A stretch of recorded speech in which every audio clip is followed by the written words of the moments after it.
தம்பி தினமும் 2 கிலோமீட்டர் 30 நாளைக்கு தொடர்ந்து ரன்னிங் போன என்ன ஆகும் தெரியுமா? இடம் அது சுத்தி போன வந்து வாக்கிங் போற இடம். இதுல ஒரு ரவுண்டு போனீங்கன்னா 200 மீட்டரு, 5 ரவுண்டு போனீங்கன்னா 1 கிலோமீட்டரு. என்ன தம்பி, ஓகேவா? தம்பி முத நாள் கால் வலிக்கும், மூச்சு வாங்கும், இந்த நாளைக்கு போகக்கூடாதுன்னு மனசு சொல்லும். ஆனா விட்டுறாங்க தம்பி, மைண்ட்ல வச்சுக்கோங்க. 7 நாளுக்கு பிறகு மாற்றம் தெரியும். மூச்சு வாங்குறது கட்டுப்பாட்டுக்குள்ள வரும். வேறு சிந்தனா பெருமையா இருக்கும், தூக்கம் நல்லா வரும்.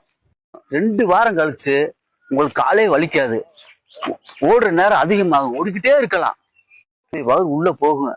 எல்லாம் கேட்பாங்க, என்ன தம்பி உள்ள வயிறு உள்ள போயிடுச்சுன்னு கேட்பாங்க. 21 நாள் கழிச்சு ரன்னிங் ஓடுறது பழக்கமாயிரும். ஒரு நாள் போகாட்டி உடம்பு சோர்வாகிரும். தினமும் ரன்னிங் போனா டென்ஷன் குறையும், மன அழுத்தம் குறையும். தம்பி இதே கேள்வி இன்னைக்கே ஸ்டார்ட் பண்றீங்களா இல்ல திங்கக்கிழமை வர்றதுக்கு வெயிட் பண்றீங்களா? இன்னைக்கே ஸ்டார்ட் பண்ணுங்க தம்பி. தினமும் ரன்னிங் போங்க, 1 மணி நேரம் போங்க. ஏன்னா நம்ம வீடியோ பாருங்க, லைக் பண்ணுங்க, உங்க டவுட்டை கமெண்ட் பண்ணுங்க. நம்ம சேனலை ஃபாலோ பண்ணுங்க. ஓகே, நன்றி.